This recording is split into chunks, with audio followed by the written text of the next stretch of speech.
All right. Well, welcome everybody to the Derby City Fandom podcast. My name is Kenny. Once again, I am joined by my friends Jake and Colin. Welcome back, boys. What's going on? Hey, everybody. All right. So today, once again, I'm going to be kind of taking a back seat here. We are talking about the House of Dragon that has just come out on HBO.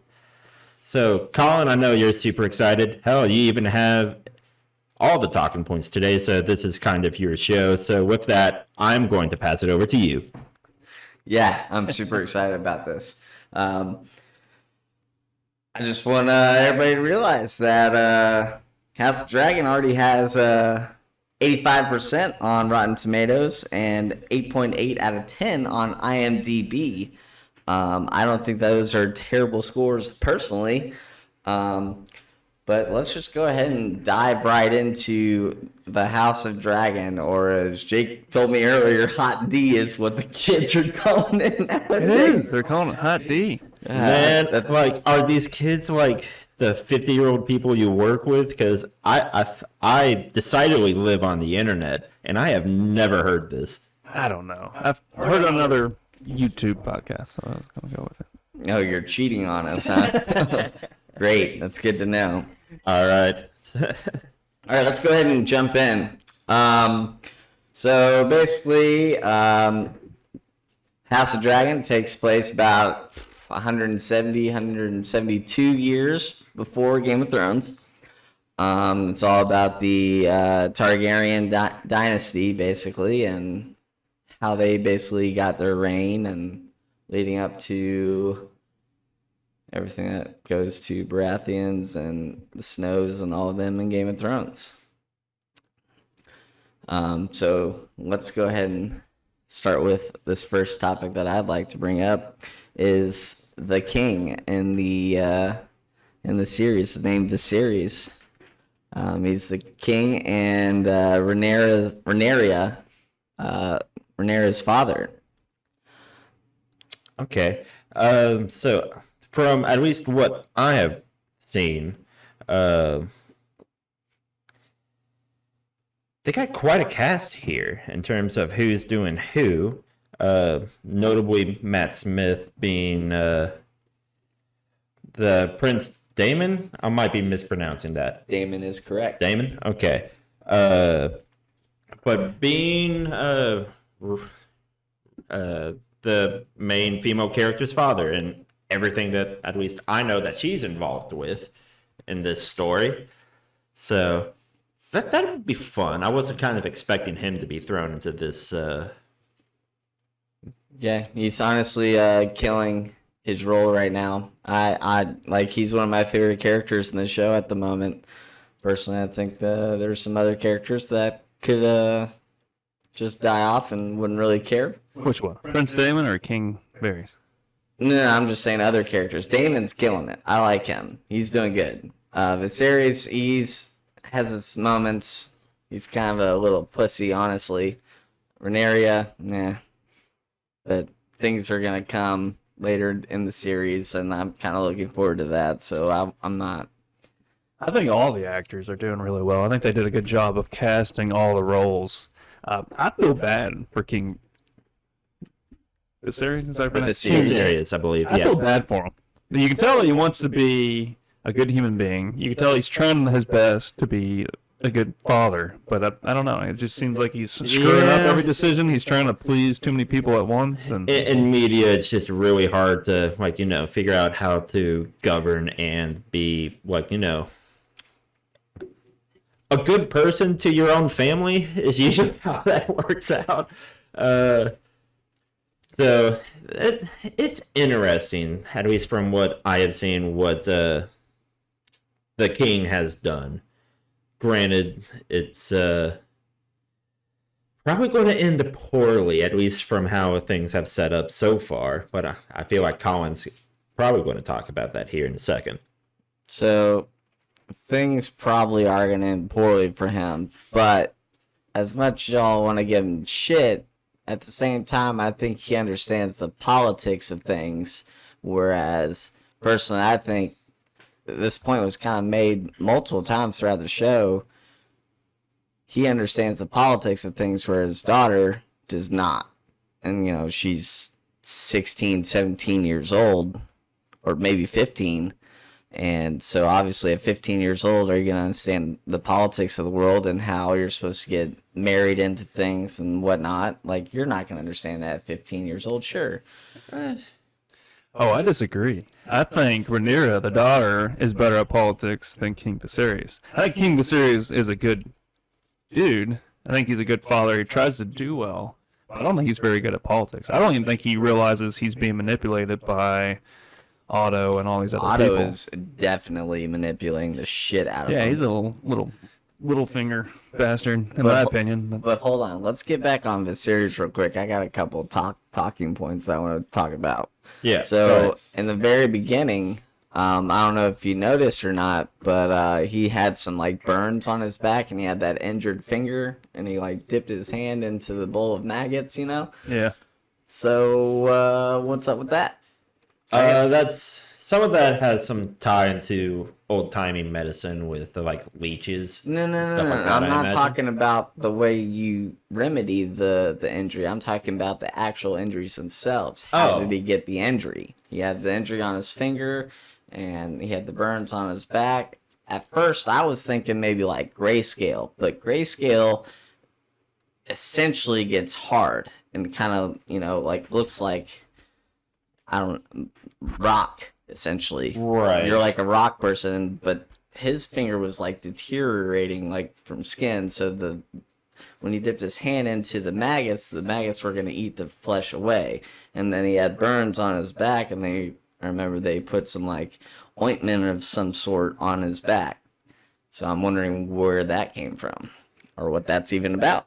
See, I think it was a clever way for the writers. I think they're doing a phenomenal job. And keep in mind, I never read the books, so some of this stuff might be in the books. But I think it's a clever way for the show to show us that the throne is actually killing this guy. Like, he's a good dude, but he's not, you know, it's slowly bleeding him dry. Because I think in the first episode, that's how he cuts his finger, was on the actual throne. On the actual throne. So I think it's a clever way from them telling us, hey, the throne's actually killing this dude.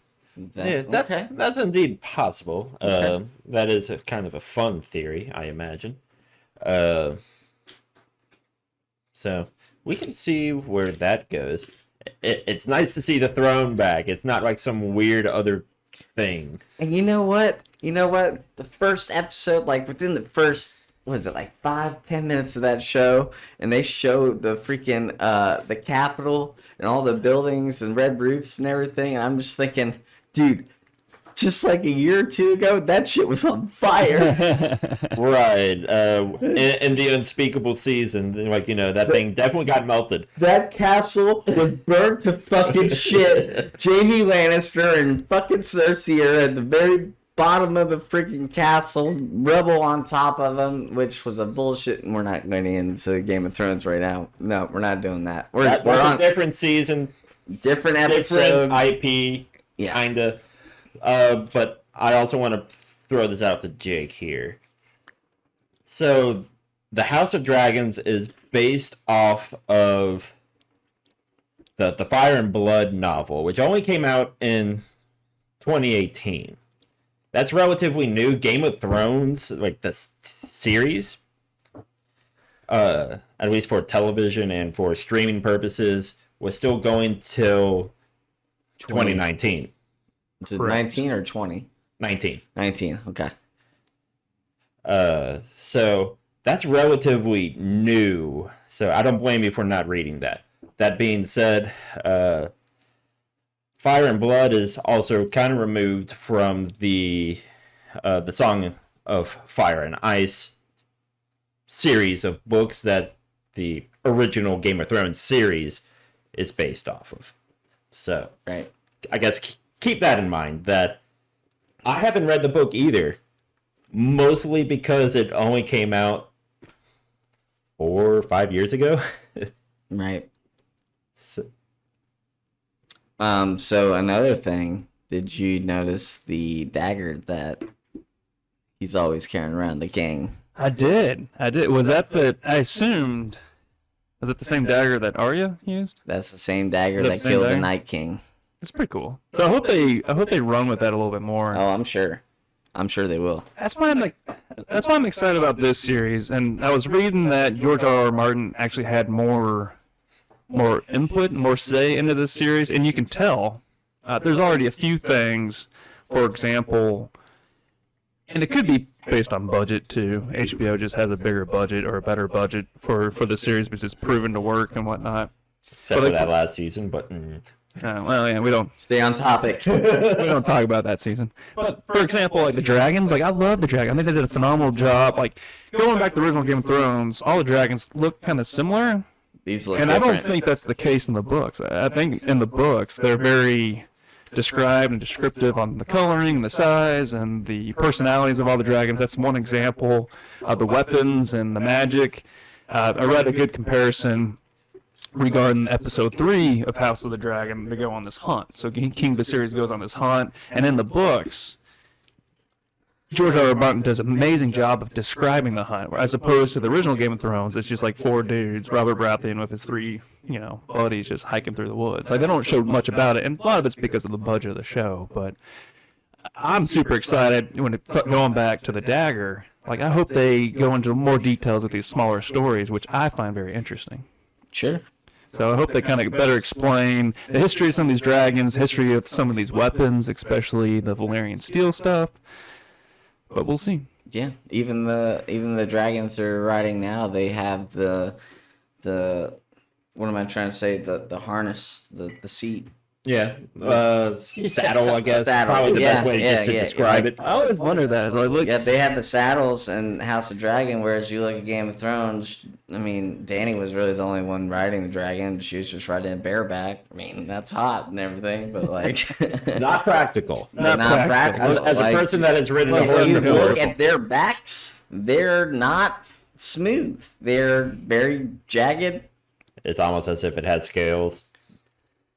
I see what you did there. We're 3 episodes into this series now, and I feel like we've already got tons of screen time for the dragons. I mean, there's not a bunch, and I think people need to have better expectations of that because it does come down to money for the the show makers.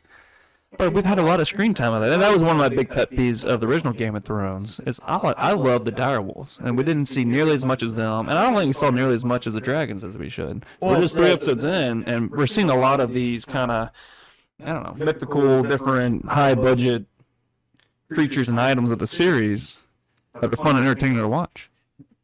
I would go so far as to say that, granted, the show is called House of the Dragons. If they did a bad job with the dragons, nobody was ever going to let them live it down. Oh, I agree. Oh, I agree with you. I'm glad they didn't do a bad job. That's my point. And they have so much more detail. Because how many dragons have we seen so far, Colin? Do you 2. know? 2. 3 or 4, I think. Well, you see the skull of and- the one. No, well, you have the young girl, Rhaenyra's. You see Rhaenyra, She's riding one. and then you have Redworm, which is Daemon's dragon. Yeah. But then we saw the most recent one where they're fighting the crab feeder. You saw Sea Smoke, or whatever. Kenny can pull that. I think it's called Sea Smoke. So I think we've seen 3 dragons so far, and I'm not for sure how many dragons we're about to see, but hopefully it's a lot more. I would love I didn't notice that. Okay, I'll take your word for to it. see more of these dragons. I would love it. Yeah. So I'll just kind of quickly look that up for our purposes here. The different dragons in House of Dragon that have showed up so far. So you definitely have the big old skull. Mm-hmm. Then you have the one that did the stuff with the crab feeder. That was brought up. Where? I mean, the series rode Balerion the Dread for a minute, and then it died. Right. So that he was the last one to ride him. Okay. I think it's just 3. So we've seen Daemon's, we've seen Rhaenyra's, and then we saw Sea Smoke, which is a dragon of... Yeah, the gray and white dragon, Sea Smoke. Valerion. Being relatively young to Lenore. Laenor? Lenore. I don't know how they're pronouncing that. I guess that's one in Lenore. particular. Lenore, probably. Lenore, yeah. Who's that character? In episode 3, when they're fighting the crab feeder, he's the son, the dude with the white dreadlocks. Yeah. Okay. It's no, his it's not older his son. It's his brother. It might be his brother, but it's part of that same family. Yeah. In episode 1, they show the son during the tournament. They showed the son, but then they jump 3 years. Although he looks like he's 25 now. But Yeah. what's your thoughts on the time jumping, Colin? It takes getting used to, for sure. Yeah. But you're covering a lot of ground in one show, so like I get it. Yeah. So I don't know, like in Game of Thrones, and I hate that we keep going back to Game of Thrones, but I guess It's unavoidable. it's unavoidable, right? So like watching, like Arya, Sansa, and all Bran, Rickon, all those characters literally growing up in front of your freaking eyes.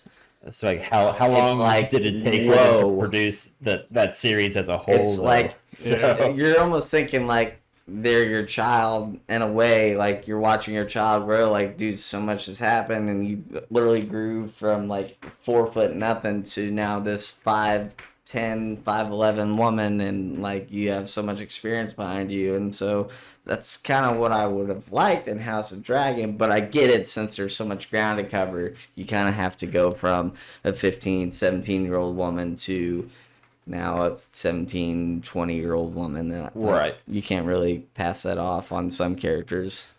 Yeah. Now, I would also like to say that I don't believe they have yet to confirm there being a second season after this. Actually, I think they have. Have they? Yes. Have they? So the first episode was so successful for HBO. I can't remember the exact figures. I mean, it was millions of viewers, right? I'm But sure it's rated #1 popularity wise So on they have most metrics or any sites that rates really anything that's worth a damn. So they've confirmed that's going to be back for a season 2. Okay.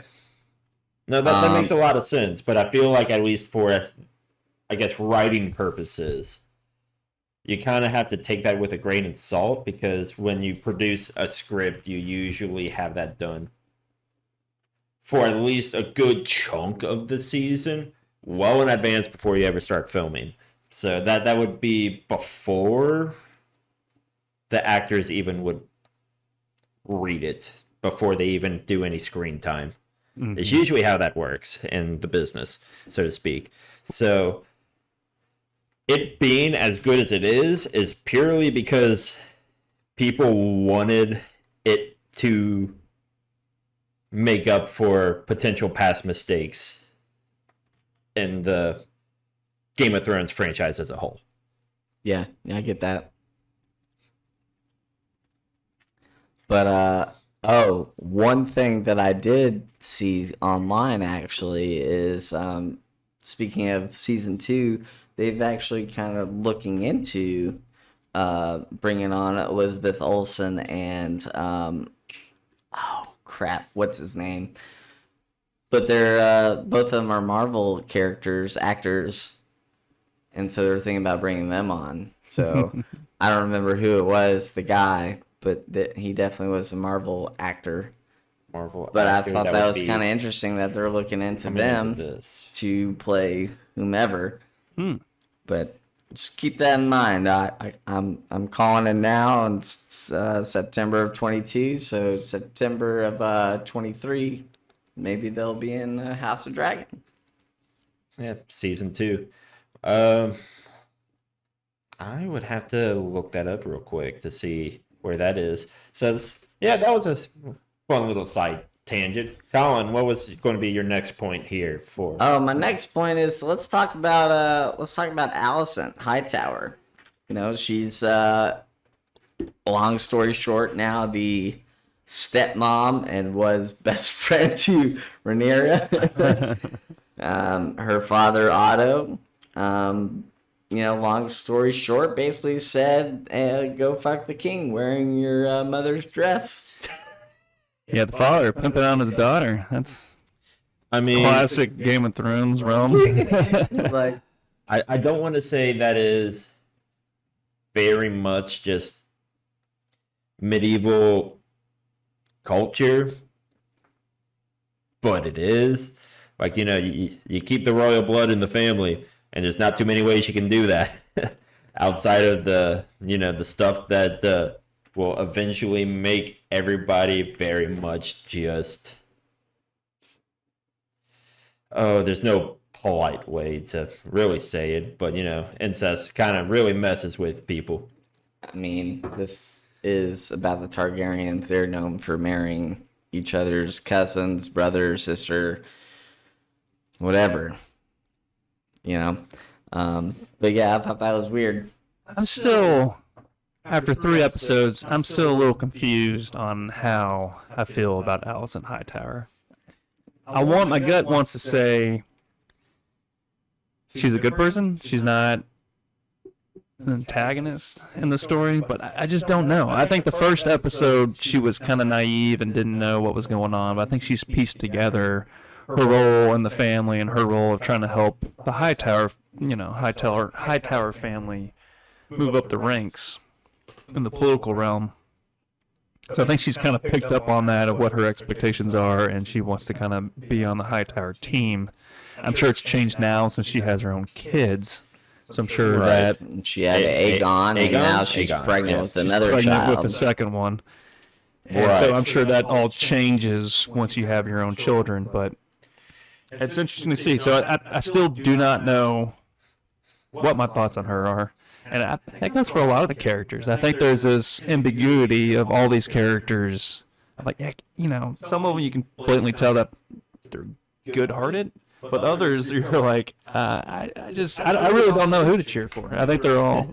Yes, everybody means well until love and war gets involved. Yeah, I mean, I think it's just a huge contrast to the Game of Thrones, because the Game of Thrones, I would imagine most people were Team Stark, right? So the Starks were the good guys of that story, of that plot. Sure. And there's so many bad guys out there. Not that, everyone has cobwebs, but this story is more entertaining and interesting because you really don't know who's good, who's bad, who you want to cheer for, who you want to cheer against. And Prince Daemon's another perfect example of that. Like, he seems to be very loving to his family. Yeah, he's a headache for his brother, but he seems to really love his brother. But the flip side of it, he seems like a complete douchebag with some of the things he does. So I don't know. Okay, let's run with that. That's actually one of the topics that I wanted to bring up, was talking about Daemon. So obviously he's the brother of the king, rightful heir to the throne. Question mark. Who knows? If you were to ask me, I think it should go to Rhaenyra. I mean, But it's up to the king to decide who The heir is. the king has heir decided. is. Yeah, Now, the king has decided. Traditionally, usually the firstborn son. He doesn't have any, so it goes to the next heir, which would usually either be the king's brother or any immediate children that he happens to have. Right. Usually does not favor at all. If you look at history, it normally doesn't favor women in general Yes. to be king. And so Or that's queen, I that's- guess, in this case, but or whatever. queen, right? Semantics. So that kind of goes back to Game of Thrones, being queen of Westeros, this, that, and the other. But like, are we gonna ride that train again with House of Dragon? Because if I recall correctly, Khaleesi dies. Yeah, well, And, we got a crippled kid being king. So Oh, is there yes, gonna be a 'cause crippled kid you in know- House of Dragon that's gonna be king? I'm kidding. Obviously, that's not gonna Oh, be the gosh. case. But no, with Daemon though, he basically, he's kind of petty, has a chip on his shoulder, but he gets the job done. he's in the weird spectrum of being both right and wrong He gets results all the done. time. So, yeah, But him and Rhaenyra, they are definitely gonna have to work it out. work it out in a physical, sexual relationship. That's gonna happen. So what you're calling That's what I'm calling. uncle niece bonding time for Team Targaryen. Yeah, Uncle Grandpa, get that old Southern loving in. I'm telling you, it's gonna happen. I don't know who I'm cheering for right now. I really don't know. I don't have a prediction on. I mean, obviously, there's going to be a civil war, and I know there's family trees out there, so you can piece together who wins. But I do not know. I don't know, and I don't know who to cheer for. Well, yeah. I think that's why they tried to steer you into either being on Team Rhaenyra or Team Daemon, basically. Because it's going to be the Targaryens at the end of the day, regardless. We know how the story goes. No one's on Team Baby Aegon. Nah, he's going to get the Bram treatment and get yeeted out of a tower. Be crippled for the rest of the life. Aegon's going to get killed off here soon. Well, considering that they already killed off a newborn. Like, pretty sure just in the first episode, from what I've seen. First episode, yep. C-section gone bad. They've already kind of set the precedent where, things go wrong because things just tend to go wrong. I will say, so going back to Prince Daemon, Colin, what were your thoughts on the crab feeder battle scene at the end of episode 3? Did you like it? Did you hate it? About freaking time we get some action, because we're 3 episodes in and not really much action has occurred. So obviously I was thrilled about that. Yeah. And kind of badass. Because, I got all these archers up on the cliffs shooting down at Daemon. And I was like, no way. There's no way he's going to get out of this unscathed. There's no way. And then right there when I was thinking that, boom, boom, boom, he gets shot 3 times with arrows.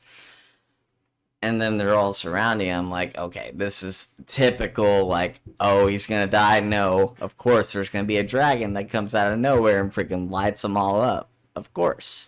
That's typical Game of Thrones or House of Dragon fashion. So that was pretty cool, but I think it should have been sooner. Yeah, I think there definitely needs to be more action. I'm sure they're still trying to build up the characters and relationships and leading into the meat of the story. But hopefully the next couple episodes they'll pick up a little bit more and there'll be more actions. I thought it was fun and entertaining. I don't know. I still was kind of disappointed with it. Obviously, I thought Prince Daemon had some plot armor. Daemon, sorry. Yeah. Prince Daemon had some plot armor with all the arrows coming down. I'm like, okay, this is stupid. But it was fun to watch. I mean, I love seeing the dragons, and that was amazing to see. So they did a good job on it, and I didn't read the book, so I wish they would have gave a little more details about the crab feeder. Because I was like, what the fuck's going on with that dude? I don't know if he had grayscale or what, and crabs are eating people. So I wish they would have gave a little more detail about him, but now that he did, I guess he wasn't that important for the overall story. Apparently not, because you just see Daemon walk into a cave, and then a second later he comes out, and he's literally cut in half, and he's just dragging half his body out, and he's like, there we go. Plus he was touching that. I assume he has grayscale. And then he was driving. I don't know if he has grayscale or if he was tortured or some crabs got to him because he had that freaking mask on. You could see that he's a little mutilated, the part that was showing, but you could definitely tell on the side that was covered. He was mutilated up, Kenny. by some degree for sure. So right. I'm curious about that.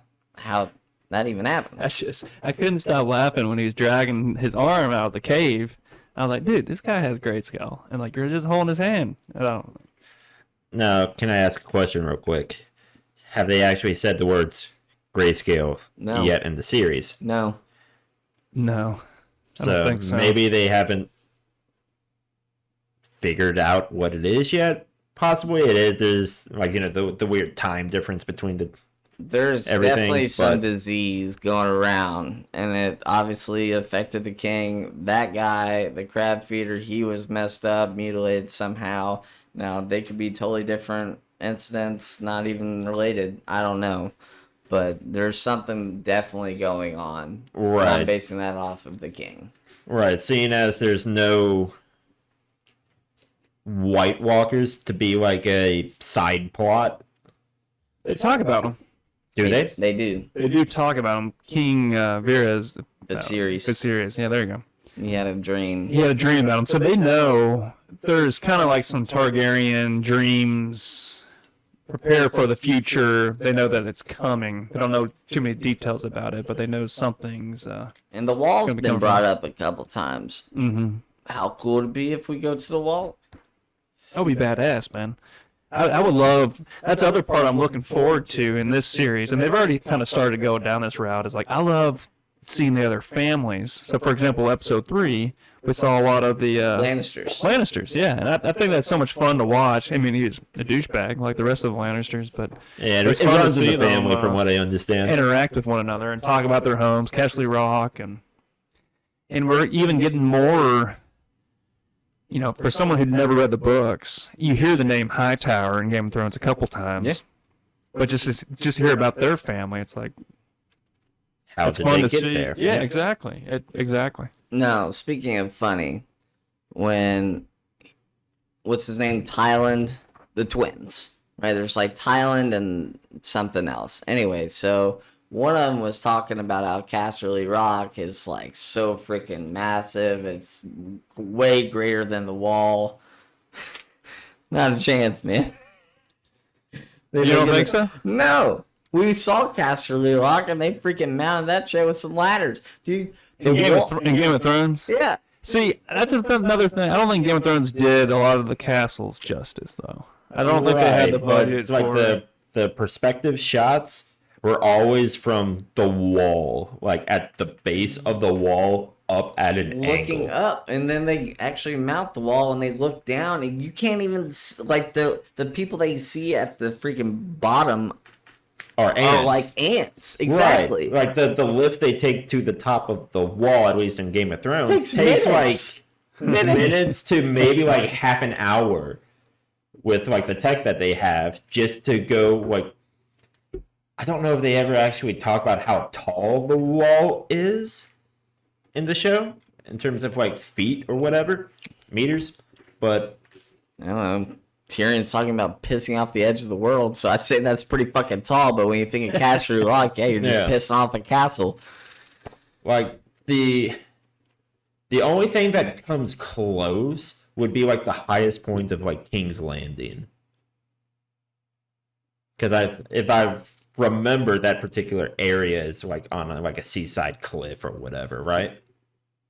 Yeah. Yeah. All right, let's move on. Next topic. You got something you want to talk about, Jake? I got something. Go for it. Okay. Let's talk about a little bit about Rhaenyra. All right. What about her? So do you think with the king backing her as heir to the throne, do you think that she kind of, has the right, or where do you all fall on that? I So think she has the right. Sorry to interrupt you, Kenny. I think she has the right. And I was excited that the white deer or white stag or whatever the fuck it was, white hart, is that what they called it? In episode 3, the deer.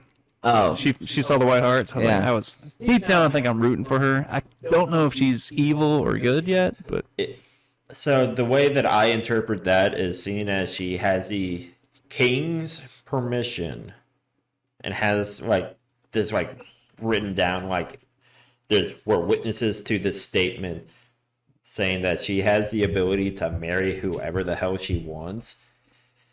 Everything is literally on her to make that correct choice. who do you think she's gonna marry? You have any? guess, Somebody we Colin? haven't met Ken? yet. I think it's gonna be Kristen Cole. no. You don't think so? Is it- No, okay, so they kind of had like a moment, air quotes, in the third episode when they went out to the woods and they had that little interaction with the boar.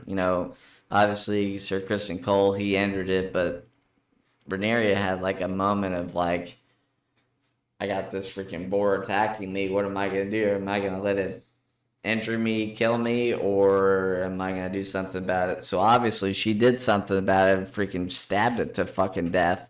So that kind of brings up the point. Hold on, let me bring this up on my phone because I actually wanted to talk about that. Skipping prompts like we do. I thought she was a badass bringing that boar back into So the camp, it's covering it's blood. more of like a a woman can actually do shit if she was to take the throne. Like if like given the opportunity, she could take control of whatever scenario is thrown at her. Right. Well, that I think whether is it's like the glory or ongoing. political or whatnot. I like to think that's like the ongoing theme behind like the Targaryen women in general is that they're capable. They're not damsels. No, they can definitely defend themselves. They're not pussy ass bitches. Wait, is this a family episode? We should probably put it's Game of Thrones. We've already talked about somebody getting cut in half and dragged out that has some weird, fantasy leprosy. Okay, so this is an explicit episode, just FYI. But yeah, no, one thing I wanted to point out, the show, they point out regularly that she doesn't really understand politics. I disagree with that. So, like, if she did, that would secure her position as becoming, like, the queen. So, there's kind of some pressure. And I think that might have been alleviated with some of the time skip because that would have allowed her to be educated, in theory. Sure. Granted, I also haven't read the book Fire and Blood. So none of us have. None of us have, clearly.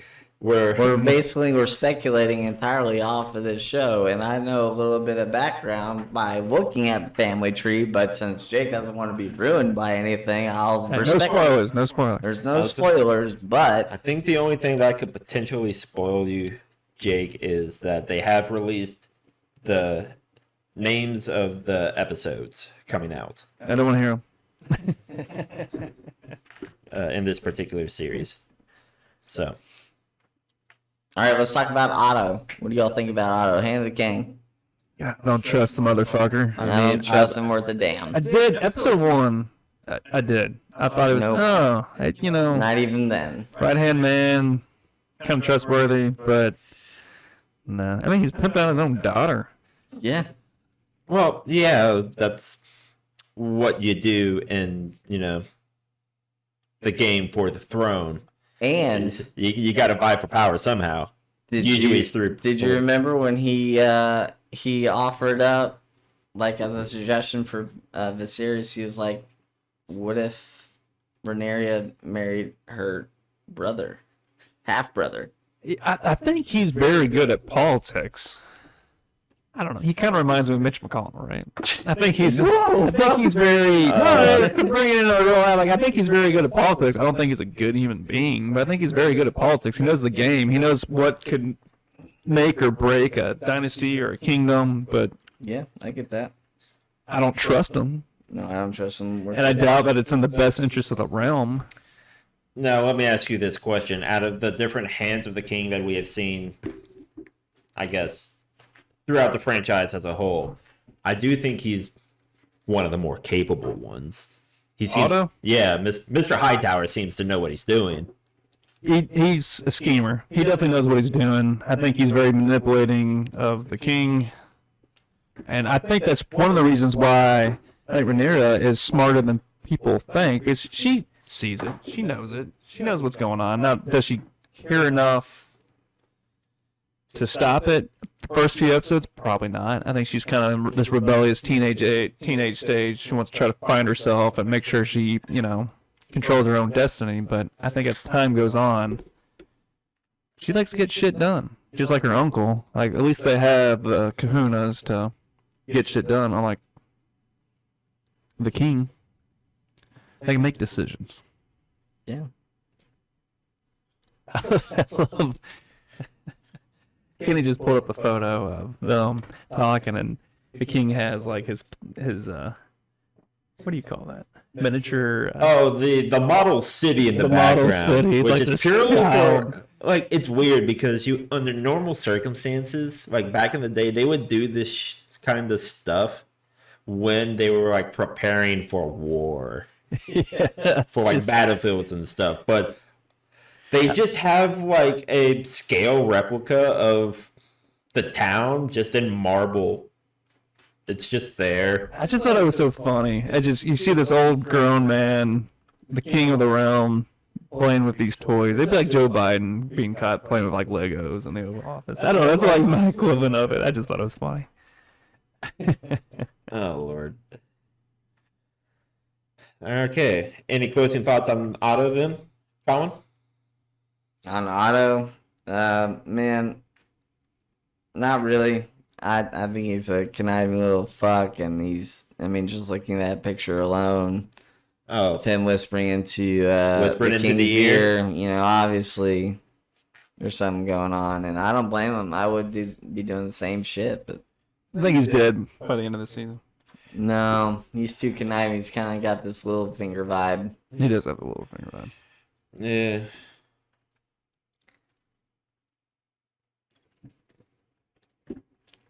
All right, so let's kind of bring it to an end. Like, overall,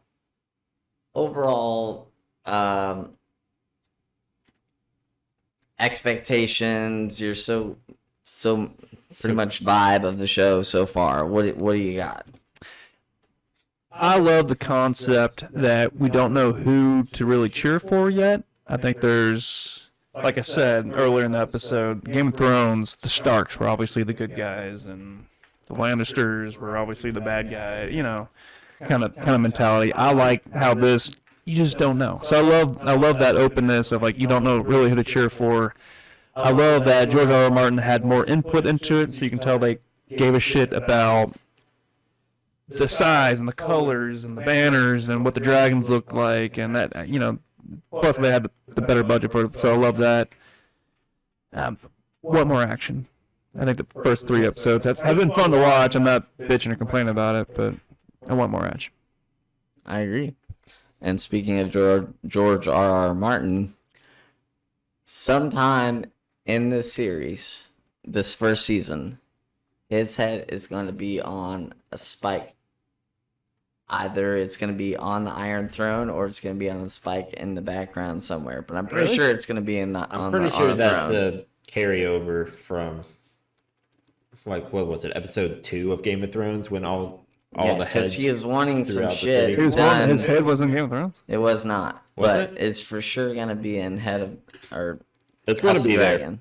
there. So, granted, I haven't watched it. I'm not really the largest fan, but I know enough, right? I think that this series has already made up for the entirety of the last season of Game of Thrones, which I think is Oh, for sure. Fuck that season.